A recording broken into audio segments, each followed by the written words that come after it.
Hello students. Last video में हम पढ़ रहे थे आपकी व्याकरण बोध का पार्ट 4 संधि। Okay, joining. हमने उसमें स्वर संधि पढ़ चुकी थी। स्वर संधि हम पढ़ चुके थे और स्वर संधि के जो 5 प्रकार होते हैं उन्हें भी हम पढ़ चुके थे। ओके, अब नेक्स्ट पढ़ते हैं संधि के भेद में। नेक्स्ट है व्यंजन संधि। अब व्यंजन संधि क्या है? किसी व्यंजन का अन्य व्यंजन या स्वर से मेल होने पर जो परिवर्तन होता है उसे व्यंजन संधि कहते हैं। जब किसी व्यंजन का अन्य व्यंजन या स्वर से मेल होता है, जब वह उससे मिलते हैं तो जो परिवर्तन होता है उसे व्यंजन संधि कहते हैं। जैसे देखिए, सत धन जन सज्जन, यहाँ ता व्यंजन का जा व्यंजन से मेल होने पर यह क्या बना? जा जा, है ना, ये हो गया। व्यंजन संधि 3 प्रकार से हो सकती हैं।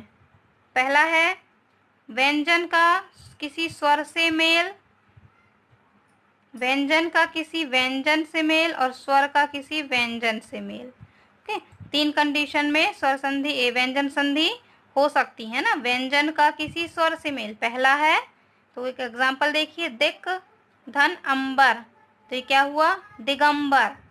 लेकिन यहाँ देखिए, दिक का आ रहा है तो यहाँ का क्या है? व्यंजन। और यहाँ आ है तो ये क्या है? आ क्या है? ये स्वर है ना। आ से आ तक स्वर है और ये का क्या है? व्यंजन है। तो ये देखिए यहाँ पर का व्यंजन और आ ये क्या है? स्वर है।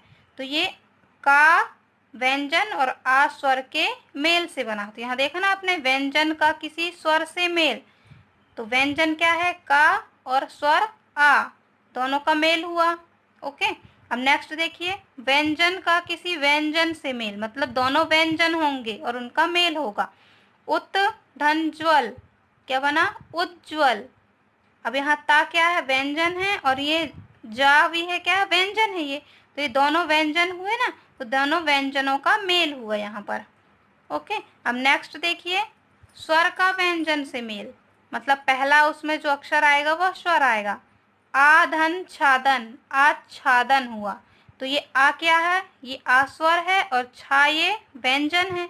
तो आ स्वर और छा व्यंजन, इन दोनों का मेल हुआ। ओके, 3 इसकी कंडीशन हो गई। व्यंजन संधि 3 प्रकार से हो सकती हैं। ओके, ये हमने पढ़ा। अब नेक्स्ट देखिए, व्यंजन संधि के कुछ उदाहरण। षट धन आनन, तो ये क्या पढ़ेंगे हम? षटानन।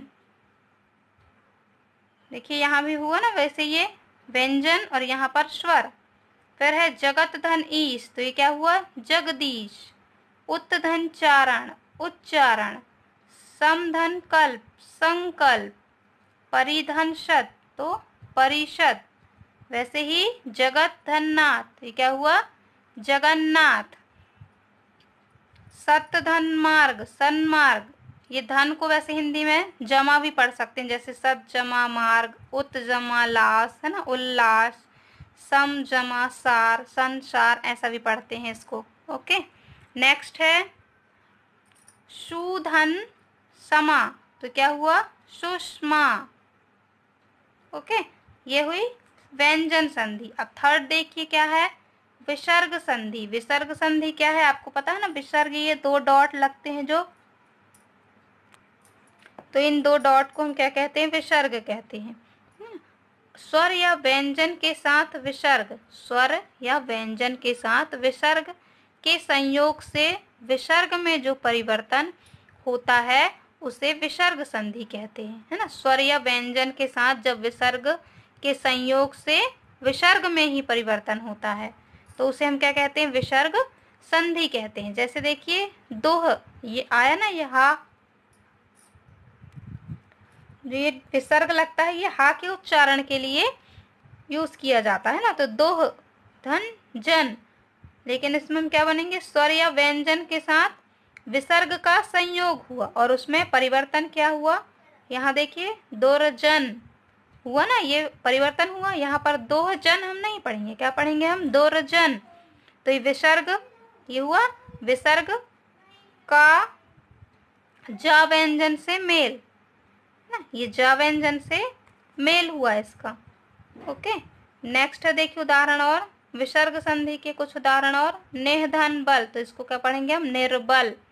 फिर निर्धन आशा निराशा, निर्धन चल निश्चल, नमः धनकार नमस्कार, दोहधन साहस दुस्साहस, मनः धन रंजन मनोरंजन। अब देखिए यहाँ विसर्ग दिया है ना, लेकिन स्वर के साथ व्यंजन ना, स्वर के साथ व्यंजन के संयोग से विसर्ग में परिवर्तन आया ना। जब हमने इसकी संधि की यहाँ पर तो ये परिवर्तन हुआ है। हम इसको नेह बल तो नहीं पढ़ेंगे, क्या पढ़ रहे हैं हम, निर्बल, तो ये परिवर्तन हुआ। वैसे ही इसको नेह आशा ये नहीं पढ़ेंगे हम, क्या पढ़ेंगे, निराशा। ओके, तो ये रा व्यंजन से मेल हुआ इसका। वैसे ही है मनोरंजन, है ना। नेक्स्ट है नेहधन जल, तो क्या पढ़ेंगे हम, निर्जल। दोहधन उपयोग दुरुपयोग, निधन संदेश निसंदेश, दोहधन कर्म दुष्कर्म, निधन रोग निरोग, तपह धन भूमि तपोभूमि।